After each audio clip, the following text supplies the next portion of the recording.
President Trump, did you win the debate tonight? Well, the polls say 92% to 70. I think we did great. First off, 92% to 70? Donald, are you okay? I think he means 7%, and this is just an overall misconception. The poll that he was referencing was from a Newsmax poll, which is a completely unserious, humorous, and illegitimate far-right sanctuary for misleading information. Only MAGA watches it, and this poll was surveyed among watchers of that network, not the general public like we've seen in every other post-debate poll. Did you feel you won? I felt I won by a lot.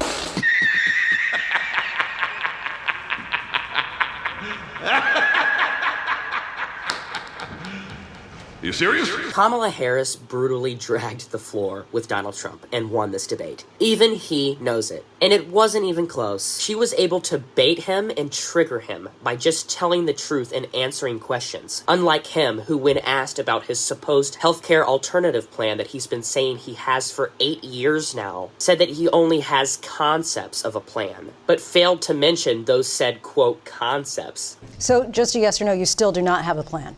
I have concepts of a plan. I'm not president right now. What is your 3-step plan? Well, I mean, I can't just hand you my plan. I mean, if you guys give me the job, then you'll get the plan.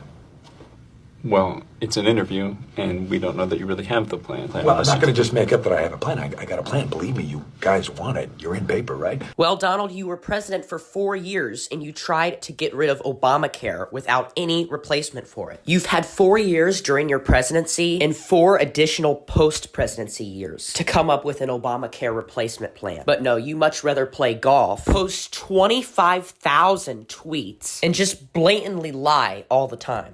But if we come up with something, I would only change it if we come up with something that's better and less expensive. And there are concepts and options we have to do that. And you'll be hearing about it in the not too distant future. I literally feel like I'm in the Groundhog Day movie. There's been a whole plethora of times he's already said exactly this. Here are just some of them.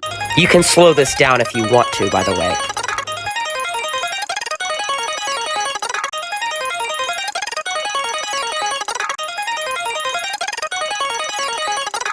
He literally said Haitian immigrants in my home state of Ohio are eating our dogs and cats, which is a false conspiracy theory from the deepest trenches of the most unsettling parts of the internet. In Springfield, they're eating the dogs, the people that came in. They're eating the cats. They're eating the pets of the people that live there. He bragged about being supported by Viktor Orban, a despotic dictator of Hungary. Say about world leaders. Viktor Orban, one of the most respected men. They call him a strong man. He's a tough person, smart. Prime Minister of Hungary. They said, why is the whole world blowing up? 3 years ago it wasn't. Why is it blowing up? He said, because you need Trump back as president. He told at least 33 tallied lies compared to Kamala's single one counted by fact checkers. He said that he has the biggest rallies in the history of politics. Okay, this one is actually kind of funny, and not in the sense of laughing with him, but at him. Officers on the border. First, let me respond as to the rallies. She said people start leaving. People don't go to her rallies. There's no reason to go. Oh, they don't? Another lie. You're ready for the future, making moves past yesterday. You're ready for the future, rolling nothing in our way.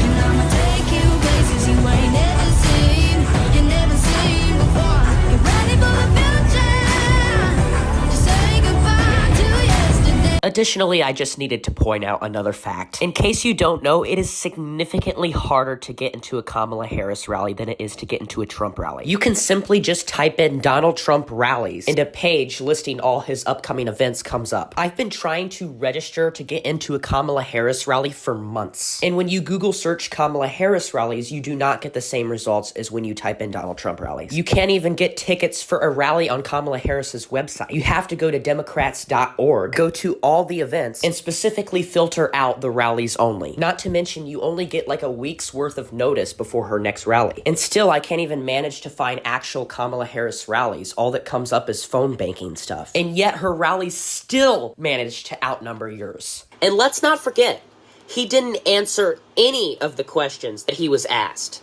and pivoted to whatever impulsive thought that entered his dull brain. Even Trump himself was seen a day later congratulating Harris and telling her that she did a good job during last night's debate. According to Call to Activism, Trump appeared to mouth "you did a good job" in reference to their presidential debate yesterday, to which Harris graciously replied, "Thank you, thank you." Did she get you rattled? No, not at all. Okay, that's just pure BS. He was humiliated, flustered, and raging the whole time, scowled and pouted, and immediately lost his grip and went completely off the rails the second Kamala Harris mentioned his small crowd sizes and the fact that some of his own rally attendees and spectators leave his rallies out of boredom. They just walk out and leave. But one last thing, let's look at a real poll conducted among debate watchers after the debate. 63% say that Harris won, despite only 50% saying that they expected her to win during a pre-debate poll. Also, these were the same people that said Donald Trump won the debate a few months ago when he faced Biden on the debate stage. Donald Trump is the old dementia patient in this race, who has completely lost his grip on reality a long time ago. I mean, just look at this repeated obscene behavior after the debate.